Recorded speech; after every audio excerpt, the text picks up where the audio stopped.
Bienvenue sur Intime Connexion, le podcast qui t'informe et t'accompagne vers l'épanouissement intime.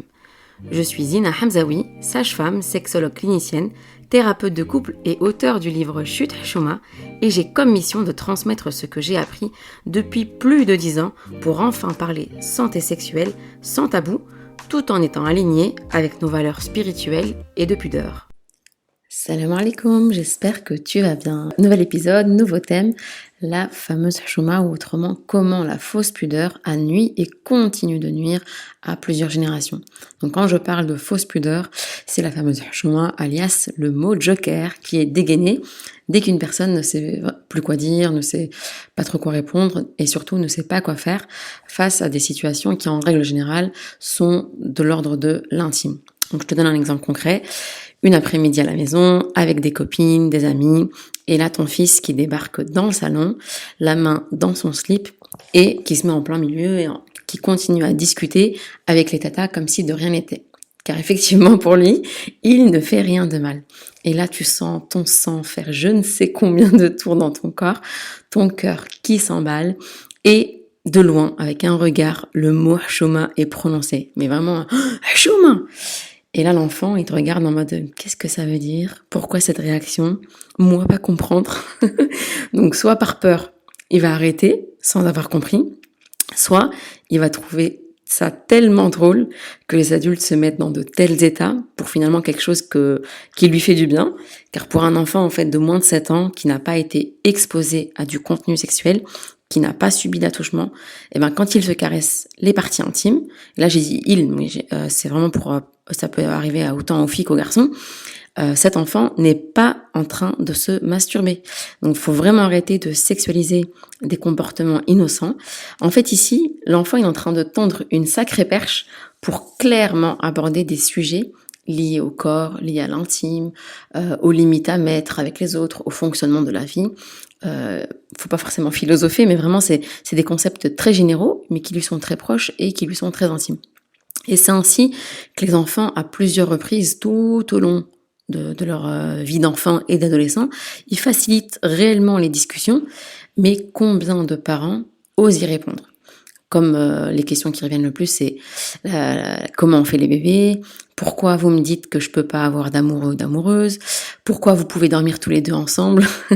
Et là, je pense qu'il y a beaucoup de parents qui vont se reconnaître. Donc, quand l'enfant nous demande pourquoi vous deux vous dormez ensemble, mais moi et ma sœur ou moi et mon frère, on peut plus dormir dans le même lit et on peut même plus prendre de bain ensemble pour jouer. Pourquoi vous vous faites des câlins, mais vous me dites de ne pas faire des câlins avec les autres et même de faire attention à celles et ceux qui veulent me prendre dans les bras. En fait, plein de questions très saines, très innocentes et pleines de bon sens. Et là, j'ai envie que toi, tu te rappelles quand tu étais petite, est-ce que tu t'es posé ces questions et est-ce que tu t'es autorisé à les poser à tes parents ou à quelqu'un de proche ?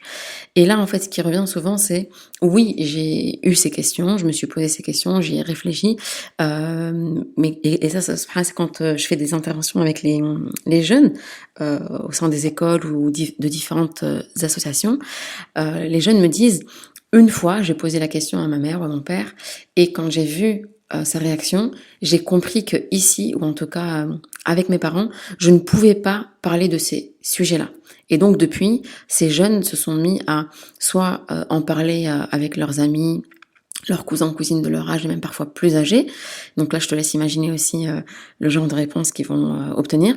Ou pire encore, ils vont poser ces questions à leur nouvelle amie du 21e siècle qui s'appelle la tablette, qui s'appelle Siri, qui s'appelle Google, ou même juste en appuyant sur un micro, l'enfant pose sa question sans forcément avoir besoin d'écrire. Et là, il y a quelques années, il y a eu un reportage qui m'a fortement touchée, et je pense que beaucoup d'entre vous ont pu le voir.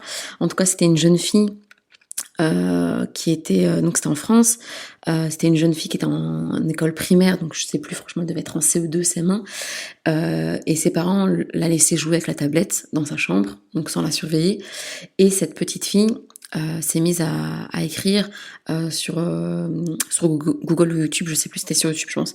Elle avait écrit comment est-ce qu'on fait les bébés. Et là, en fait, de vidéo en vidéo, elle est tombée sur des vidéos justement destinées aux adultes. Et dans les commentaires, allons savoir pourquoi elle est rentrée en contact, enfin des hommes sont rentrés en contact avec elle et lui ont envoyé des photos de tout nu. Ils lui ont demandé d'envoyer des photos d'elle. Et Dieu merci, elle a envoyé des photos, enfin elle a envoyé une photo d'elle mais en peignoir. Elle savait que c'était bizarre, que c'était pas normal, etc. Et en fait, elle a commencé à développer un vrai mal-être, une vraie souffrance, et elle a pu se confier à une copine de classe qui elle-même a raconté ça à la maîtresse, et la maîtresse était vraiment sensibilisée à ces questions, et elle a pu appeler en fait la police juvénile, donc la police qui s'occupe des jeunes, et vraiment, cette petite fille a été prise en charge, accompagnée, suivie chez une psychologue. Les parents ont été convoqués aussi, et on leur a expliqué à quel point c'était vraiment dangereux de laisser un enfant face à des écrans sans surveillance. Et aujourd'hui, encore plus, en fait, ça c'est un reportage qui est daté de quelques années, mais aujourd'hui encore plus dans un monde où vraiment, qui est de plus en plus hyper sexualisé, où les enfants ont accès très très très facilement à ce type de contenu, et ça n'arrive pas qu'aux autres. Et là, j'ai des dizaines et des dizaines de témoignages qui vont dans ce sens. Donc, c'est vraiment comprendre que, en tant qu'adulte, qu'on soit parent ou même tonton, tata, éducateur, dans des associations, à l'école, dans les activités sportives, etc. Il est primordial aujourd'hui de se former autour de ces questions, de comment aborder le sujet avec les enfants, parce que là j'ai cité des cas où les enfants eux-mêmes posaient des questions, mais parfois on a des enfants qui sont très timides, qui sont dans la retenue, qui n'osent pas, on va dire, avoir ce type de discussion avec leurs parents. Donc comment faire aussi dans ce genre de situation. Vraiment, il est temps pour les adultes de se former, je disais, sur ce sujet-là. Et un point important, c'est de comprendre que éduquer à la sexualité, ce n'est pas initier à la sexualité. Ce n'est pas parce que tu vas parler avec un enfant que tu aimes, que tu chéris et que tu veux protéger, que tu veux accompagner, c'est pas parce que tu lui parles de corps, de vie intime, de c'est quoi les limites à mettre avec les autres, c'est quoi son corps, de comment on fait les bébés, etc., etc. C'est pas parce que tu lui expliques tout ça, ce n'est pas parce que tu prends le temps de répondre à ces questions et de lui donner des informations que tu vas forcément éveiller sa curiosité et qui va devenir pervers, qui va devenir quelqu'un qui va avoir envie d'avoir une vie sexuelle active. C'est vraiment pas le cas. Ça, il y a une étude qui l'a montré que plus les jeunes sont accompagnés et plus les jeunes sont écoutés concernant ces sujets liés à l'intimité, et plus tard ils commencent leur vie intime. Donc ça, c'était une étude faite chez un public pas exclusivement musulman, et comprendre aussi qu'aujourd'hui il y a même on va dire des spécialistes dans le monde du bien-être et en sexologie qui vont aller jusqu'à dire non, en tant que parent, il ne faut pas s'immiscer dans la vie sexuelle de son enfant, et si l'enfant n'a pas de questions, il faut le laisser vivre de son côté. Alors qu'en tant que musulman, on va comprendre que justement on a une éthique, et que un des principes liés à l'éducation, c'est justement d'expliquer que, en tant que croyant, on part du principe qu'il n'y a pas de vie sexuelle active avant le mariage, mais que c'est pas pour autant qu'on ne peut pas parler de ce sujet-là, et au contraire, comme je disais, dans un monde hyper sexualisé comme aujourd'hui, on se doit d'en parler, on se doit de répondre aux questions, même surtout avec les adolescents, et je pense notamment aux adolescentes qui aujourd'hui sont formés physiquement de plus en plus jeunes, c'est-à-dire que on voit que la puberté, elle a tendance à être de plus en plus précoce, et donc on voit des jeunes filles, même de 11-12 ans, qui ont des formes presque comme de jeunes femmes, et donc qui vont se poser des questions de voilà, pourquoi mon corps change, pourquoi est-ce que je vois que des hommes dans la rue me regardent différemment, pourquoi est-ce que je sens que ça fait des choses dans mon corps, et ces changements-là, du coup, ils sont autant chez les jeunes filles que chez les garçons. Donc on se doit réellement de répondre à leurs questions, de les accompagner, de les rassurer, de leur dire que c'est normal, de leur dire que leur corps échange, et que ce qu'ils ressentent, c'est pas pathologique, ça fait pas d'eux des gens pervers, ça fait pas d'eux des gens de mauvais croyants et de mauvais croyantes. C'est vraiment important même de passer par le biais religieux, et donc vraiment pour vous donner un maximum d'outils pour prendre le temps de réfléchir à ces sujets, je vous invite sincèrement à vous inscrire à nos prochains ateliers en ligne qu'on organise avec mon collègue Oussama Jamal à travers Thérapeutique.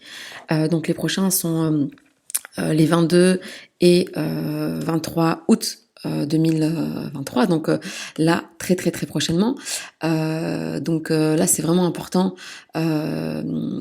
Donc je vérifiais juste les dates, mais ouais, je pense que c'était 22 ou 23, 22-23 ou 22-24 août. Donc c'est en ligne, les informations, je vais les mettre ici en description de ce podcast et aussi sur les réseaux sociaux. Donc vraiment, n'hésitez pas si vous avez encore des questions liées à ce sujet.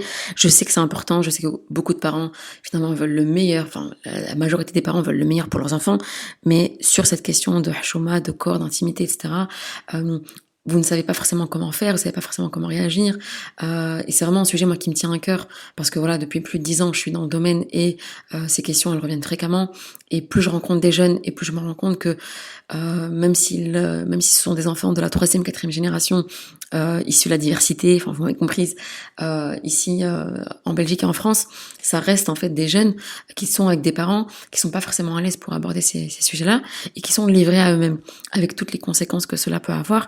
Donc c'est vraiment vraiment important de pouvoir être équipé, être outillé, même de pouvoir réfléchir en tant que parent, tiens, face à cette situation, comment est-ce que tu aurais réagi, ou bien moi j'ai rencontré ça avec ma fille ou avec mon fils, j'ai pas su quoi faire, et vraiment, donc l'idée de l'atelier en ligne, c'est, voilà, on vous partage un peu de théorie, parce qu'il en faut tout de même, comprendre le développement psychosexuel de l'enfant, de l'adolescent, savoir quoi répondre à quel âge, et puis on va vraiment décortiquer plusieurs cas cliniques, et là on va réfléchir ensemble, voilà, qu'est-ce que vous auriez dit, et qu'est-ce que nous on vous conseille de dire, qu'est-ce qu'on vous conseille de faire, et encore une fois, même si ce sont des situations qui ne se sont pas présentées chez vous, eh bien anticiper, comme on dit, prévenir plutôt que guérir, c'est vraiment plus qu'important. Donc voilà, aujourd'hui c'était un épisode vraiment autour de ce sujet de l'hashoma et du tabou lié à l'éducation sexuelle qui est très important, et sachant qu'aujourd'hui aussi il y a vraiment toute cette peur de beaucoup de parents liée aux questions autour de l'EVRAS, donc des ateliers autour de l'éducation à la vie relationnelle, affective et sexuelle qu'on peut avoir dans les écoles. Il faut savoir qu'en Belgique, à partir de cette rentrée scolaire, donc à partir de septembre, ces ateliers deviennent obligatoires à partir de la 6e primaire, donc c'est l'équivalent de la 6e au collège en France. Il y aura des interventions au sein des classes pour parler de tous ces sujets avec les jeunes, et donc voilà, on sait que il est important aussi que ce message il soit passé à nos enfants et adolescents avec une certaine éthique, une éthique qui nous corresponde et qui n'est pas en fait contraire à la vie sexuelle épanouie, mais celle-ci, elle va être invitée à être vécue une fois adulte, une fois mariée, et que en tant qu'enfant adolescent, si tu as des questions, c'est normal. Je vais y répondre et je vais t'inviter à comprendre justement pourquoi il est important, selon notre compréhension, de se préserver jusqu'au mariage. Mais ne rien dire et passer à côté de cette éducation sexuelle, je vous assure, ce n'est pas être utile et faire du bien à nos enfants et adolescents, que du contraire, c'est même une manière de les mettre en danger. Et d'ailleurs, c'est ce que j'explique dans mon livre Chute Hashoma. Je dis clairement que aujourd'hui, ne pas parler, ne pas s'accaparer de ces questions et ne pas faire de l'éducation sexuelle saine et bienveillante avec nos jeunes, c'est de la non-assistance à personne en danger. Donc je nous invite toutes et tous à réfléchir à ces questions, à nous former sur le sujet et à devenir de vrais éducateurs autour de ces questions liées à l'intimité. Déjà, nous, en tant qu'adultes, pour notre bien-être à nous, pour nous questionner aussi autour de notre manière de voir la vie intime et peut-être de régler certains problèmes chez nous en tant qu'adultes, et vraiment de donner le meilleur à cette nouvelle génération dont on est responsable. Alors, j'attends vraiment ton feedback, j'attends tes commentaires par rapport à ce sujet. N'hésite pas à me dire ici en commentaire ou par mail ce que tu en as pensé, et j'espère que tu seras des nôtres lors des ateliers en ligne. Je te dis à très bientôt. Salam alaikum. Merci d'avoir écouté cet épisode d'Intime Connexion. J'espère qu'il t'a apporté des informations précieuses et utiles pour t'accompagner vers une sexualité épanouie. N'oublie pas de t'abonner au podcast pour ne manquer aucun nouvel épisode. Tu peux également me suivre sur les réseaux sociaux pour rester informé de mon actualité. Si tu as des questions, des suggestions de sujets ou des témoignages que tu souhaiterais partager, n'hésite pas à me contacter. Souviens-toi aussi que la sexualité est un domaine intime et personnel. Et si besoin, tu peux consulter une ou un professionnel de la santé pour un accompagnement personnalisé. Merci encore d'avoir choisi Intime Connexion comme ressource pour explorer la sexualité, briser les tabous et créer des liens intimes plus profonds. Prends soin de toi, cultive l'amour et l'intimité et je te retrouve très bientôt pour un nouvel épisode d'Intime Connexion.